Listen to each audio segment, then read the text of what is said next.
எல்லோரும் எப்படி இருக்கீங்க? நல்லா இருக்கீங்கன்னு நினைக்கிறேன். இன்றைக்கி நம்ம இந்த வீடியோவில் என்ன பண்ண போகிறோம்னா, பீட்ரூட்டு பச்சடி சேர்த்து ரொம்ப அருமையாக டேஸ்டியாக எப்படி செய்யலான்றதை ஈஸியாக பார்க்க போகிறோம். நிறைய பேருக்கு பீட்ரூட் பொரியல் பிடிக்காது.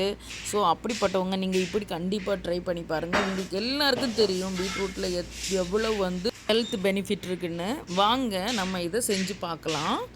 ஃபஸ்ட்டு நம்ம இது செய்கிறதுக்கு ஒரு பேன் எடுத்துப்போம். பேனில் ஆயில் ஊற்றிக்கலாம்.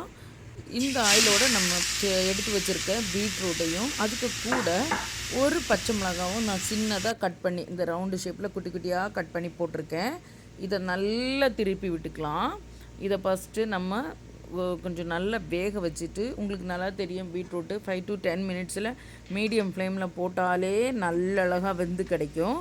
இதை நல்லா முதல்ல எண்ணெயில் நல்லா திருப்பி விட்டுட்டு ஒரு 2-3 மினிட்ஸ் இப்படி திருப்பி விட்டுட்டு ஒரு 10 ml, அதுக்கு மேலே தண்ணி வேண்டாம், 10 to 15 ml இதில் கொஞ்சோண்டு தண்ணி விட்டு இதை மூடி விடலாம். இது ஆவியிலே அந்த தண்ணியிலே நம்ம விடுற தண்ணியிலே நல்லா வெந்துடும். இந்த பீட்ரூட்டுக்கு தேவையான அளவு தான் தண்ணி விடணும், நிறைய தண்ணி விட்டுறாதீங்க. நான் விட்டதே ஒரு சின்ன கப்பில் ஒரு 1/4 கப்பு தண்ணி தான் விட்டேன், அவ்வளோதான். இதை இப்போது நல்லா மூடி விட்டுக்கலாம். மூடி விட்டுட்டு 5 to 10 மினிட்ஸ் கழிஞ்சால் பீட்ரூட்டு கண்டிப்பாக நல்லா வெந்திருக்கும். அப்புறம் இதுக்கு நம்ம பீட்ரூட்டுக்கு தேவையான தேங்காவை அரைச்சி எடுத்துக்கலாம். கொஞ்சோண்டு தேங்காய், நான் இதில் 1.5 பச்சை மிளகா சேர்த்துருக்கேன். கொஞ்சம் ஜீரகம் போட்டு இதை மையாக அரைச்சி எடுத்துக்கலாம். இப்போ பாருங்கள் பீட்ரூட் நல்லா வெந்துச்சு. இந்த டைமில் நம்ம அரைச்சி வச்சுருக்க அந்த தேங்காவை இங்கே பாருங்கள் நல்ல மசி போல் அரைக்கணும். இதில் விட்டு இதுக்கு கூட அந்த மிக்ஸி ஜார் கழுவி கொஞ்சோண்டு தண்ணி, நிறைய தண்ணி விட வேண்டாம். மிக்ஸி ஜார் கழுவி நம்ம ஊற்றுவோம்ல, கொஞ்சோண்டு தண்ணி எல்லாம் அந்த தேங்காய் இதுவும் உள்ளே போடுற அளவுக்கு அந்த தண்ணியை ஊற்றி நல்லா மிக்ஸ் பண்ணி நம்ம இதை அந்த ஃபுல்லாக தேங்காயும் பீட்ரூட்டும் செய்கிற அளவுக்கு மிக்ஸ் பண்ணிவிட்டு தேவையான அளவு உப்பை போட்டு இதை திரும்ப தண்ணி, அதாவது அந்த தண்ணி ஃபுல்லாக வற்றுற அளவுக்கு நம்ம இதை விட்டுக்கலாம்.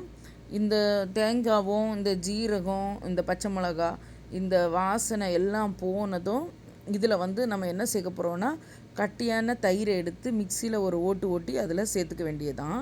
இப்போ பாருங்கள், இதை மூடி விட்டுக்கலாம்.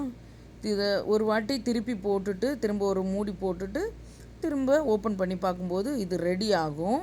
சூப்பராக இருக்கும், ரொம்ப டேஸ்ட்டாக இருக்கும் நீங்கள் சாதத்துக்கு கூட வச்சு சாப்பிடும்போது. இப்போ பாருங்கள், இந்த பீட்ரூட்டு ரெடி ஆகிடுச்சு பார்த்திங்களா. தண்ணி எல்லாமே நல்லா வற்றிடுச்சு. இந்த டைமில் நம்ம எடுத்து வச்சுருக்க அந்த ஒரு அடி அடித்து வச்சுருக்க கட்டி தயிரை விட்டு நல்லா திருப்பி விட்டுக்கணும். அடுப்பை ஸ்லோ பண்ணிக்கணும், லோ ஃப்ளேமில் தான் வச்சுருக்கணும். கை விட்டுறக்கூடாது, ஏன்னா தயிர் பிரிஞ்சிரும். அதோட டேஸ்ட்டு ஒரு மாதிரி திரியாக ஆகிடும். இந்த தயிரும் பீட்ரூட்டும் ஈக்குவலாக மிக்ஸ் ஆகும்போது தான் இந்த பீட்ரூட் கிச்சடியோட அந்த கலர் நமக்கு கிடைக்கும். அது ஒரு பிங்க் கலர் நமக்கு கிடைக்கும். இப்போ அடுப்பில் இருக்கிறனால அது தெரியல, நம்ம இறக்கும்போது நான் உங்களுக்கு காமிக்கிறேன். நல்லா மிக்ஸ் பண்ணிவிட்டு இந்த தயிர் சூடாகிற அளவுக்கு போதும். அது ஒரு 2-3 மினிட்ஸ் நீங்கள் அப்படியே லோ ஃப்ளேமில் வச்சு கையை விடாமல் திருப்பி வச்சுருக்கீங்கன்னா கிடைக்கும். இப்போ பாருங்கள், பீட்ரூட் கிச்சடி ரெடி ஆகிடுச்சு. நீங்கள் இதில் காஞ்ச மிளகாவும் கடுகும் கருவேப்பிலையும் போட்டு தாளித்து ஊற்றினா போதும்.